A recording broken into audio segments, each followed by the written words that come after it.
Dr. Bonnie Baxter has spent more than 2 decades studying the microorganisms of Great Salt Lake, where salinity is the primary driver of microbial diversity. Her surveys of the lake's microbiota reveal secrets to life in salt saturation and impacts of dilution in this system. Her specific areas of interest include DNA damage and repair in halophilic archaea, microbialite biodiversity, and the preservation of halophilic microorganisms and their molecules over geologic time. The latter has intriguing astrobiology implications regarding biosignatures that may remain on Mars from past salty life. She co-founded Great Salt Lake Institute at Westminster College to facilitate research on the lake and provide outreach opportunities for science education. Bonnie will be here with us, hopefully for most of these, but really, we're really excited to hear about climate change today. That's super. Thank you, Jamie. Okay, so I'm going to talk about climate change in Great Salt Lake. And when we started thinking about this book, about framing it around this time, and a time of change is what we said, we were thinking climate change. And then I started paying more attention to the work that Sarah Null was doing and Wayne Wurzbaugh. And as we were writing this, we realized that the first chapter had to be about water diversions, because that has set us up for, frankly, failure with respect to climate change. We're not in a good situation.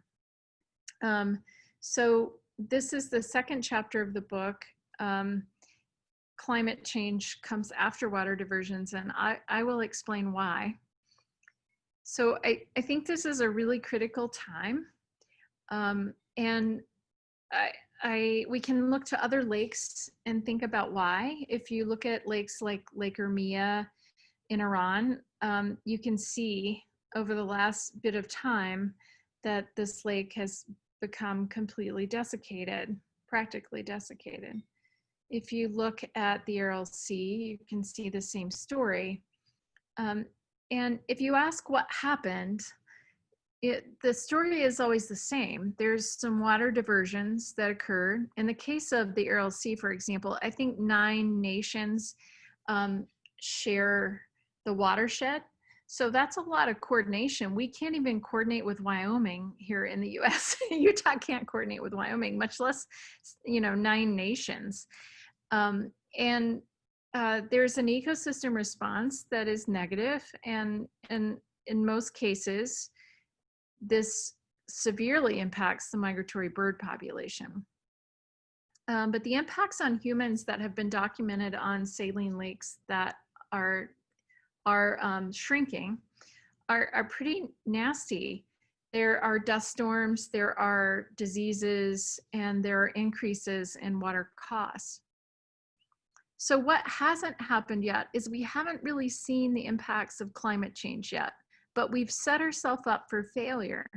So that's kind of the framework I wanted to take as I'm talking to you about Great Salt Lake. So on our planet, here we are. Here is Great Salt Lake, and it's in a basin that is called the Bonneville Basin, which is named for the last large lake in this area, which was during the Ice Age, the last Ice Age, the Pleistocene. And you can see the salt playa all around. You can see the Bonneville salt flats to the left of Great Salt Lake.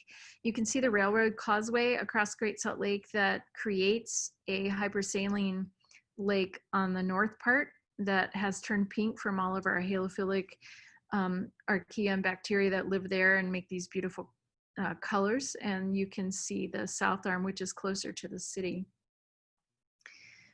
If you look at this blue outline, that is the Pleistocene Lake Bonneville that was held in during the Ice Age with ice dams. And then as we went through the Pleistocene to Holocene transition, the Holocene is the epoch that we're in now, we end up with Great Salt Lake, which I see as kind of the puddle in the bottom of the bathtub. But this orange portion, this actually is the current modern day watershed. So the modern day watershed is one of the largest in North America, and it's about probably more than 75% of Utah's population. I've seen as much as 83% of people in Utah are in this particular watershed. And of course it is shrinking, and Sarah set this up really nicely. So you understand that most of the reasons it's shrinking have to do with consumptive uses and agriculture. We also have a lake that's very segmented. On the left is this railroad causeway that is splitting the lake in two. And on the right is a sample of some of the salt ponds that are around. So there's some damming with respect to mineral extraction. And that just prevents water flow. That messes with the water, and that needs to be in our mind, that we don't have a lake that is naturally formed. We have a lake that's been intervened by humans. The other thing that's interesting about Great Salt Lake is that it's very shallow. So if you look at other terminal lakes in the region, in the Western United States, you'll see that they're rather deep. And Great Salt Lake is shallow, and this means that a lot of its surface area is exposed to the air. So the evaporation rate can be very high. There's some things going on in this area of the world. There are mega drought predictions. That's actually a climate phrase. Climate scientists are calling the southwestern United States a site for a mega drought. That is predicted from hydrogeologic studies, paleohydrogeologic studies from the last millennia and into current data points. So we're predicting a mega drought. The Southwest is certainly seeing that. California is burning. The entire Western United States was burning this year. We're certainly see the onset of that.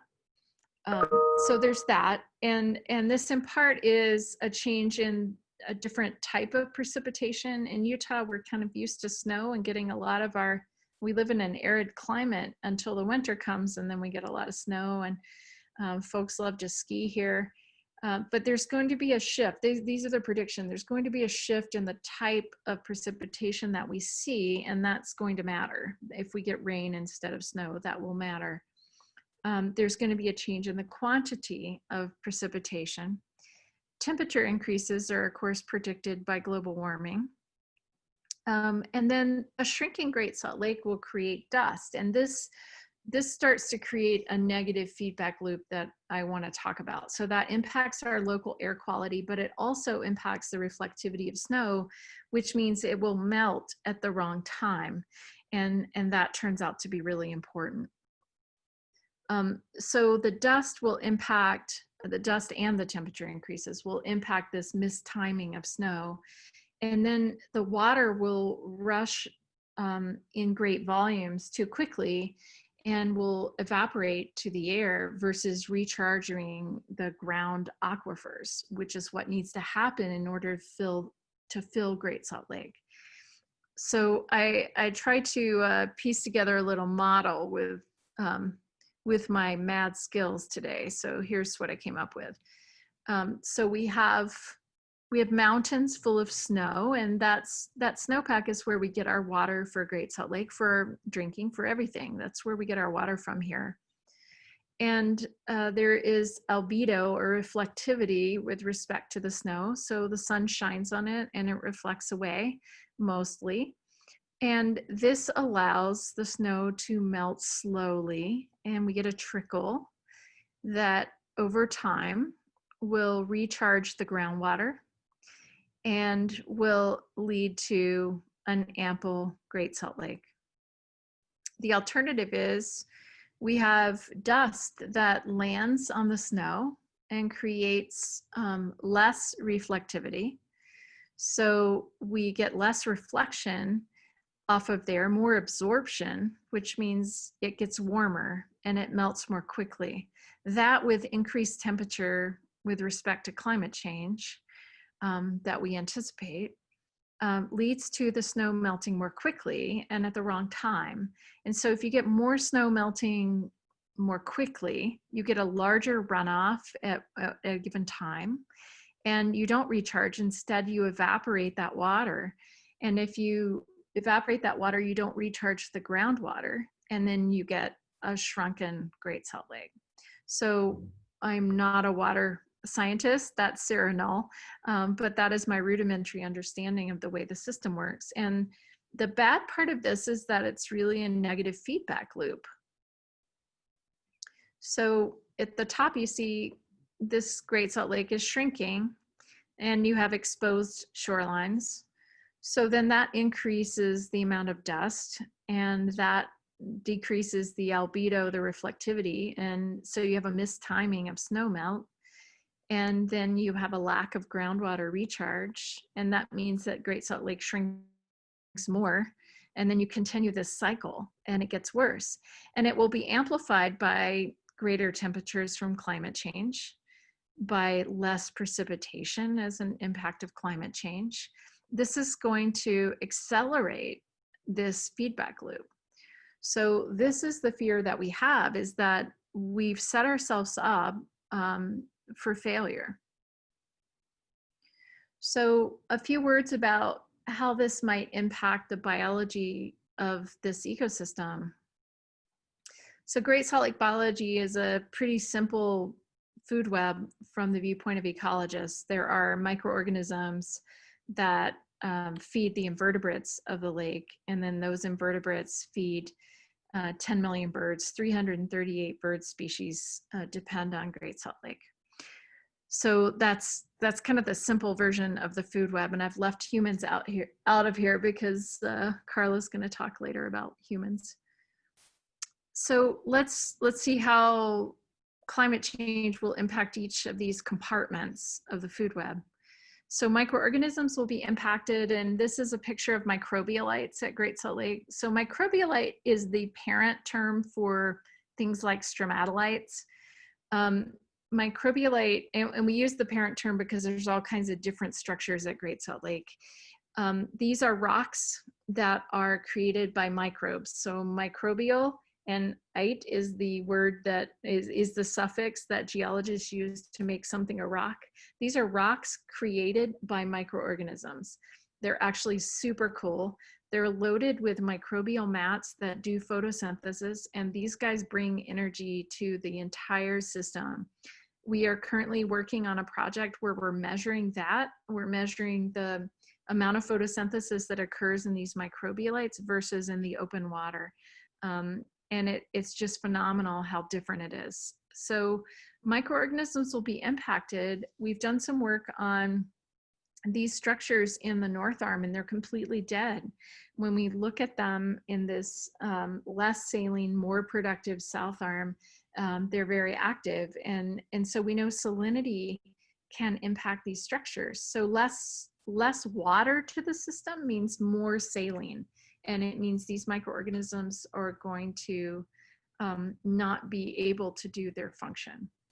So who eats the microorganisms? The invertebrates. So of course, if salinity increases causes failure in the microbial communities, then these invertebrates will be impacted. And that could mean that there's just different invertebrates at different places, or that one type of invertebrate, say I absolutely love a magnified version of a brine fly larva. So that's what I have at the top here, because they're really super creepy and kids love to look at these. They're really frightening.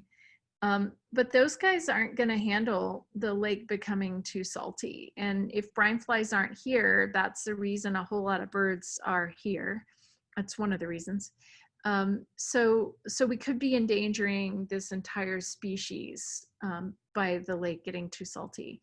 The other thing that can happen is you can create compartments where, for example, these brine shrimp are in a little pool that is less salty, and corixids, these water boatmen here, are eating them. So you can change predation dynamics, and this could be bad for the brine shrimp population if there's a segment of the lake that becomes less saline because of groundwater feeding and segmentation. So birds will be impacted. If these invertebrates change, obviously the food for the birds is changed. Also, the bird habitat is changed in a couple of really important ways that I will show you. One is affecting their feeding grounds, and one is creating land bridges. So birds are, I didn't know this until I read the shorebird chapter in our book as an editor. And it turns out that shorebirds are uniquely designed for the water depth that they feed in. And so shout out to Heidi and Ella and John. I know at least Heidi's here. I saw her name on the list. You guys did a great job on this chapter. And what I know is as the water depth changes, as the lake shrinks, the invertebrate population changes. Yes, that community changes, but also the birds have to feed somewhere else because they can only feed at a certain level of water based on their leg length. And their leg length is not something they can change, right? The other thing is land bridges. So there is a really important population of American white pelicans that lives on Gunnison Island in the north arm of Great Salt Lake where there are no fish. And this population flies like 100 miles a day to get food for their babies instead of teaching them to feed in the water like most white pelican populations do. So it's a really important population, and it's in terms of breeding populations, it's the second largest in the world. And Jamie has, along with the Division of Wildlife Resources, set up cameras out on this island to catch their dance parties, which is what you're seeing here. So they have this really amazing backstory. So what happens if these pelicans and their friends, these herons that have been nesting there for hundreds of years, what happens if these amazing bird populations in their rookeries, in their breeding grounds, are impacted by dried up land around the island? What happens is that predators get in there, and that's what our cameras are showing. So if you can see on the right, there's a coyote who has entered the population. He's staring down a baby heron, and you see the gulls all around are disturbed by his presence. So we have now documented coyotes on this island, which probably weren't there before. So it changes the entire ecology of the lake and on this island, land bridges being produced by climate change and water diversions. So I also want to note that humans will be impacted. We get lots of ecosystem services from this lake, including like it costs us less to dispose of our waste because we don't have to clean our sewage as much because it goes into a salt lake where there is no fish. That's a weird one that you wouldn't anticipate, but this ecosystem gives us a lot of benefits. There are other economic services, for example, the brine shrimp industry and the mineral extraction industry. Our next speaker will talk about how humans have been impacted by Great Salt Lake and how humans have impacted the lake. And she's a sociologist, so I will let her speak to that.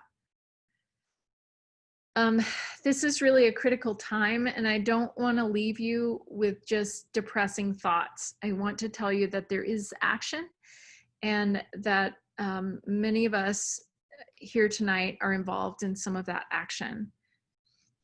There are some models and strategies. There is a current model, a Great Salt Lake integrated model that the Great Salt Lake Advisory Council commissioned from Jacobs Engineering. And it looks at the next 10 years and plots different scenarios and tries to sort of bring home, let's take all the conditions that we see in the state of the lake right now. Let's look at the climate, let's look at the diversion scenario, let's look at water use, and let's model some outcomes. And Jeff Denblinker with Jacobs is really eloquent about speaking to this. He did a lot of great work putting this together. They talk about 4 different scenarios. One is a baseline scenario where we really just continue the way we're moving.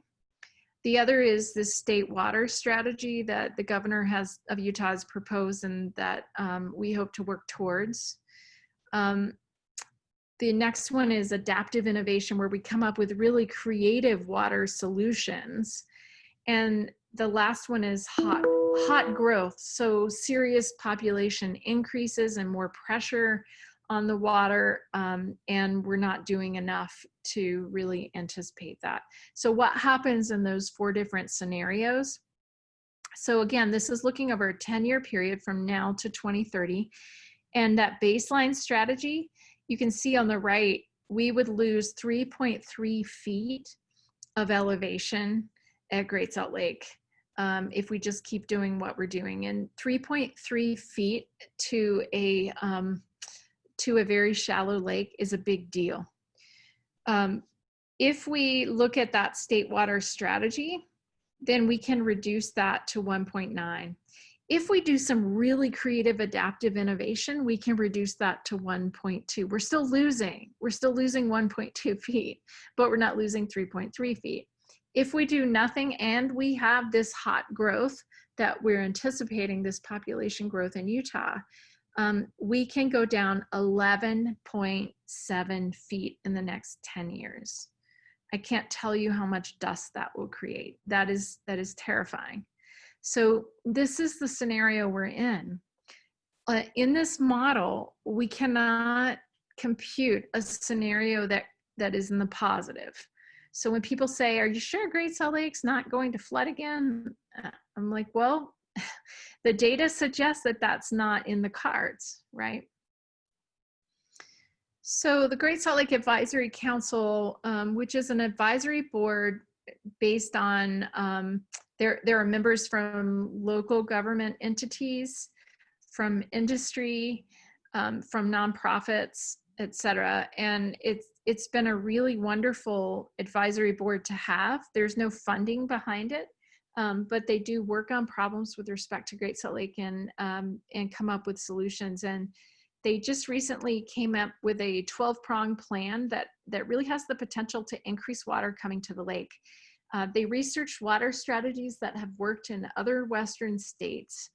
And they're hoping that these will be guidelines to people who manage the lake and create strategies to incentivize even all of us, our water users, and what we can do. Another couple things to mention is the state of Utah in 2019 funded a position called the Great Salt Lake Coordinator within forestry, fire, and state lands. So our state, the lake bed is state lands, and so it falls under forestry and fire and state lands. And there's a comprehensive management plan that is legislation that is managed by this division. And this Great Salt Lake Coordinator position, Laura Vernon is now holding that position, and she's on the call tonight. So if we have any questions for her, she is really excited to answer them. And thank you for being here, Laura.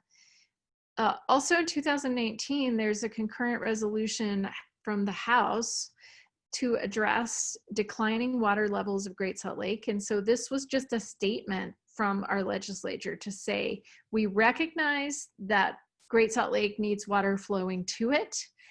And it created a group of stakeholders that will give, at the end of this year, will give recommendations that hopefully feed into next year's legislature in March. So again, it comes with no money and no mandate, but at least the legislature has acknowledged that it is important to get water to Great Salt Lake. What some of us would like to see, or maybe some water rights associated with that, or some funding behind that. So hopefully something happens next year in the Utah legislature. And with that, I leave you with the notion that this lake is a special place, and we need to do all that we can to keep water flowing to the lake. Thank you, Bonnie.